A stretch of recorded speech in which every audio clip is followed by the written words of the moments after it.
తిరుమల శ్రీ వెంకటేశ్వర స్వామి ఆలయంలో ఆదివారం భక్తుల రద్దీ పెరిగింది. అన్ని కంపార్ట్మెంట్లు నిండడంతో ఈ రోజు దర్శనానికి వచ్చిన భక్తులు క్యూ లైన్లో వేచి చూస్తున్నారు. స్వామివారి దర్శనానికి 24 గంటల సమయం పడుతుందని టీటీడీ అధికారులు చెబుతున్నారు. టైం స్లాట్ దర్శనానికి 6 గంటలు, 300 రూపాయల ప్రత్యేక దర్శనానికి 4 గంటల సమయం పడుతుందని వెల్లడించారు. కాగా శనివారం శ్రీవారిని 59,734 మంది భక్తులు దర్శించుకొని మొక్కులు చెల్లించుకున్నారు. తిరుమలలో నిన్న 30,654 మంది భక్తులు శ్రీవారికి తల నీలాలు సమర్పించారు. హుండీ ఆదాయం 3,25,00,000 రూపాయలు వచ్చిందని టీటీడీ అధికారులు వెల్లడించారు.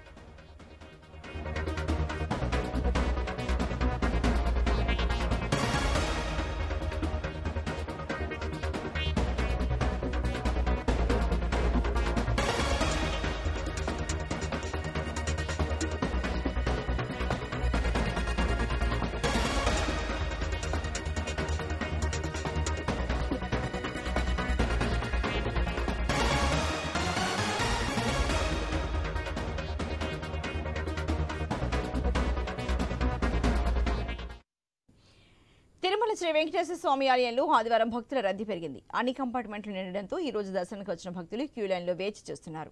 స్వామివారి దర్శనానికి 24 గంటల సమయం పడుతుందని టీటీడీ అధికారులు తెలిపారు.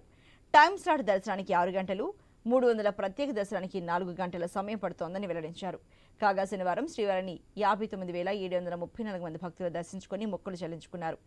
తిరుమలలో నిన్న 30,654 మంది భక్తులు శ్రీవారికి తల నీలాలు సమర్పించారు. హుండీ ఆదాయం 3,25,00,000 రూపాయలు వచ్చిందని టీటీడీ అధికారులు వెల్లడించారు.